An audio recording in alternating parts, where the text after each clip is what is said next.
A new Census Bureau analysis shows that after the two latest rounds of stimulus checks, there was a 42% decline in food shortages, 43% decline in gauge of financial instability, and a 20% decline in anxiety and depression. Joining us now to discuss is Andrew Feldman, Democratic strategist, and Inez Stepman, senior policy analyst at the Independent Women's Forum. Andrew, tell us why you think that might be. What explains the patterns that this study tapped into? Look, this is real results for the American people, something that, at a time where people were, just really, at their, last breath here, trying to figure out how to make ends meet. The American Rescue Plan was passed. There was this, real jolt to the economy. And this is because we are, investing not in the 1%, not in the top corporations in this country, but in real people. And they felt it in their wallets. And I think this is why, when we look at the midterms, this real result, something tangible that now Republicans are even touting when they voted against it, can really help Democrats in the midterms. Now, Inez, let me get your response to this. If you saw numbers like this come out after Trump's corporate tax cut, or say after Reagan's tax cut in the 80s, or after Kennedy's tax cut in the 60s, if you ever saw massive tax cuts trickle down, as they say, and then produce this rise in quality of life, the way that we saw this happen, we wouldn't ever hear the end of it, would we? No, I mean, and I'm not going to deny, I haven't looked deeply into this study, but it's perfectly plausible to me that, in the midst of a pandemic, in the midst of government shutdowns that prevented people from making a living and making ends meet, that this was absolutely a lifeline for a lot of people. This was not the problem that I think I had, and I don't know to what extent Republicans in Congress had, because I'm not a Hill person, but this was certainly not the problem I had with the stimulus plan. This was about 20% of the plan, 22%, something like that. The bigger problems I had with that plan were, again, handouts to state governments, to Governor Cuomo and Governor Newsom for making the decisions that they did. I would much rather, if we were even going to agree to spend, let's say, this $1.9 trillion in this package, I would have much rather had it all just divvied up and given to people who were unable to find work during the pandemic. I'm much more worried about the structural, all the rest of it, right? I'm worried about where the rest of that money is going, what it's going to produce, and in fact, whether or not it's going to blunt economic recovery, as there have been some worrying numbers in the last jobs report and so on. That's the stuff I'm worried about, not the $1,400 checks to people in the middle of a pandemic. I think that was a perfectly reasonable policy. And since we were talking about Donald Trump so much on the last panel, I have to point out that, of course, the $2,000 stimulus checks were originally a Donald Trump idea, of course, opposed by Republicans in Congress. So, Andrew, let me toss 2 points that Ryan and Inez both made your way. On the first point, I think what Ryan is getting at, and correct me if I'm wrong, is that there may be some legitimacy per the study to the idea of making these kinds of payments more regular in the long term, some form of UBI or a larger welfare state. And Inez is saying, this is also something that happened. The study is studying something particular to a very unique moment in history as a pandemic. So do you think these would translate helpfully into the debate about UBI? Look, I think that debate is something that's going to continue. We'll see if Andrew Yang is elected mayor of New York, if there's any sort of pilot there that he's going to pursue. I mean, look, I do think this is going to be a case study that's looked at for a long time in terms of showing. And when Brian brought it up in terms of, comparing this to the corporate tax cuts in 2017, how trickle-down economics is really dead, and giving direct payments and direct stimulus to real people who need it in this country works, and it helps stimulate the economy. And, it really will help us pull out of this recovery much faster than we ever would have before. And it's not just about this recovery. It's about any future recovery. This is something that works. And I think that we need to understand that there are moments in this country where it makes sense. It makes Stephanie Kelton, who we've had on the show, talks about this this all the time. There are moments where it makes sense to deficit spend, and this was something that was a home run, and I hope Democrats can capitalize on it, because that's what we need to do now to maintain these majorities in Congress.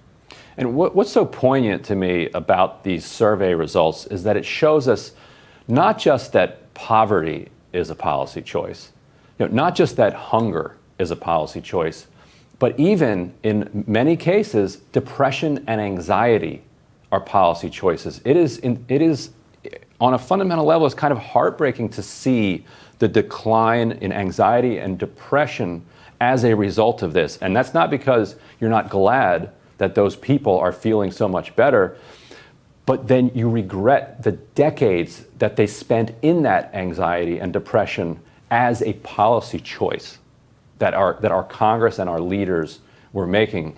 Inez, given that it is a choice that we can make, why not work to make this more sustainable? Well, because the conditions that existed in the pandemic and existed for the last year and a half are not, this is kind of like, I think when people often reference the 1950s as an economic moment, right? The 1950s were a unique economic moment coming out of World War II. America was basically the only one left standing on the world stage. And there were unique, sort of economic forces in play that fueled an American prosperity boom. I don't know that I would agree with taking data from the worst pandemic in a century and then attendant government shutdowns, in some cases much more than is justified by the scientific evidence. But just to push back on that really quick, let me jump in. Some of this data is from March. We're just a couple weeks into the pandemic. So to say, well, there were some people who were sick and there was also PPP. People were still getting, some paycheck protection through PPP. So it's not as if all of this data is from a year into it. Trump put the first check out, as you said, in March through the CARES Act, and instantly you start seeing people's lives improved.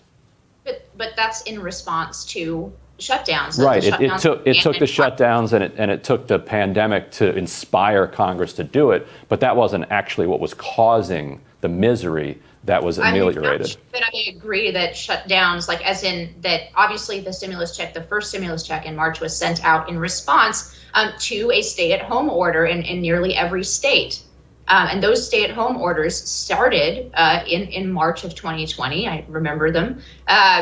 And so I just don't know that this is a good projector out into different types of situations. We have been living through. I don't think people can kind of have it both ways on this. Either we have been living through the greatest pandemic in a century that required all kinds of creative and unusual policy making. Sometimes I would say that our systems absolutely did not meet the bar of bare competency in a lot of these cases.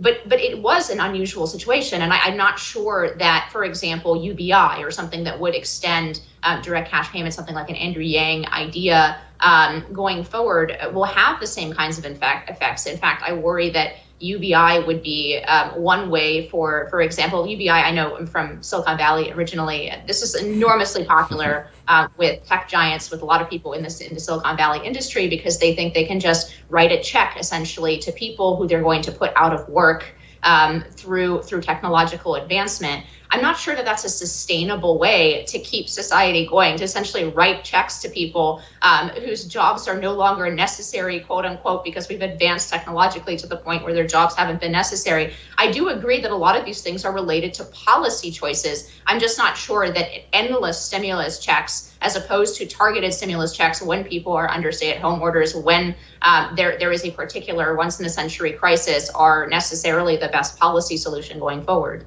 Andrew, I want to get your thoughts on worker scarcity, and you can respond a little bit to Inez when we talk about that. Let's throw this up on the screen. And worker scarcity is increasingly a hot button issue for good reason. Here's a headline: businesses boosting wages and scramble to hire scarce workers. I think most people are seeing this in their own communities. I mean, everybody has a help wanted sign in their window right now. How is this playing out politically, Andrew, do you think, when some worker scarcity is attributed to ongoing stimulus checks or the stimulus checks that people received fairly recently?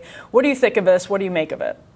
I think that argument has been debunked over and over again. There was a study over last summer out of Yale that showed that there was no correlation for in the labor market in relation to these checks. There was a study out of UMass Amherst looking at people who uneducated workers, and that showed that this didn't keep people on the sidelines. What this pandemic, and this goes back to what Inez said about this being a unique moment, and but it is a unique moment because not of just the pandemic, but what this pandemic exposed. It exposed holes in this country's infrastructure, in not just our roads and bridges, but our healthcare and our the ability for people to make ends meet that we didn't even fully realize. I think Ryan did, but many politicians and others didn't fully realize before. And now we're seeing people starting to say we may need to wake up and do something about it. Look what happened just recently, earlier this week in Nevada. They've just passed out of the assembly a public option that's going to give health care to maybe hundreds of thousands of people in that state. I don't believe that would have happened if these issues weren't exposed in this pandemic. But when you're talking about worker scarcity, it's not just about raising the wage. It's about working conditions. We've seen that's the argument Amazon makes. Oh, we already pay $15 an hour. Well, that's not all it's about. It's about all the other working conditions. And I think people are demanding more. And I think hopefully we're going to get it as a result of this pandemic.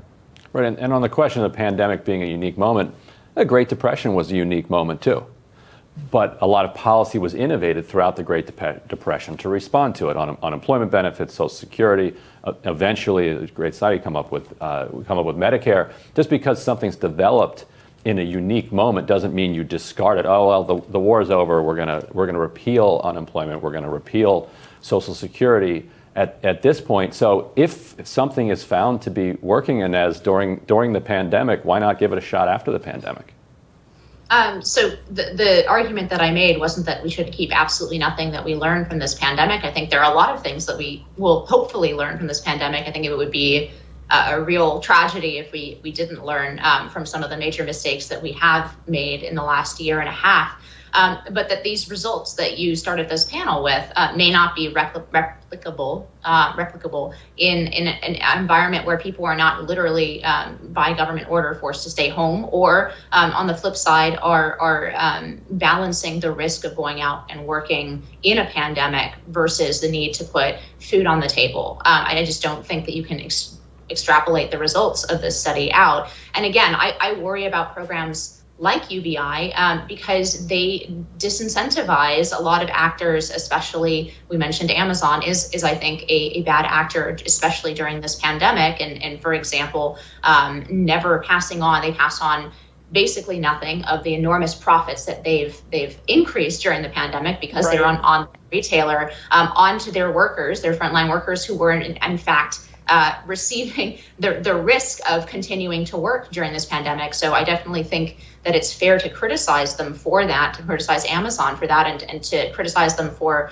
that false promise of like, yes, I actually agree with you, Andrew. I think they do pay $15 an hour, or Ryan, whoever said that, but that they don't provide the working conditions that they ought to provide. And so I think that's a fair criticism. I just don't think that UBI is necessarily a good solution going forward, because again, I think it incentivizes exactly companies like Amazon and people in Silicon Valley. This is a popular idea, both with sort of the tech giants of the world and with libertarians who would like to replace the entire welfare state with these checks. I don't think you can just sign a check to somebody once a month and forget about the fact that they actually need to be taking part in not just the working world, but society at large. And I think there are a lot of negative effects of sort of atomizing people and then just expecting a check to cover the alienation of not participating in the workforce and not participating in broader society. That's why I worry about UBI going forward.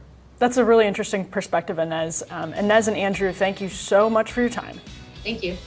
All right, coming up, journalist Glenn Greenwald discusses the controversies surrounding Dr. Fauci when Rising returns.